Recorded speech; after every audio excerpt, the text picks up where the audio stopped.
You have the kiddo who supposedly can read, but they don't like to read. They just, no matter what you do, they can't seem to want to pick up the book. You go to the library, you've tried book clubs, you've tried it all, and you can't get the kid to read.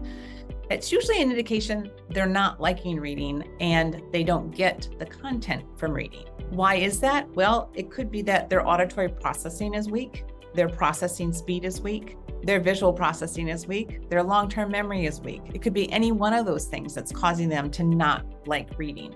Reading is not fun if you can't get content from it. It's essentially like reading a bunch of random words on a page. Reading should be the process of reading the content, creating a vivid movie in your brain.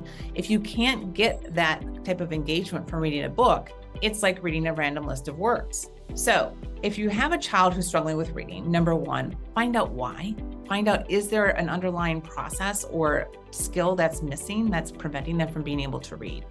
Now, if you've done all of that and they still don't like reading, I strongly suggest that you go to the library and you pick out 10 books and you work with the librarian to find out what genre, what author, what content is going to engage them. Because reading really comes down to what you enjoy. I can tell you, I don't have the 500-page biography next to my bedside because that's not what I enjoy. And if the child doesn't enjoy the content, they're not going to enjoy reading. So find that genre, find that author, and it takes a bit to do that. And also allow them to reread the same book. By rereading the same book, they're getting more from it the second time and the third time. It's okay for them to reread the book. So number one, find out, is there an underlying cause that's tripping them up and making reading just not fun for them? Take the time to find that genre. Once they find that genre or that author, you're not going to be able to get them to put the book down. And lastly, let them reread the book. If they enjoyed it the first time, they may enjoy it even more the second or third.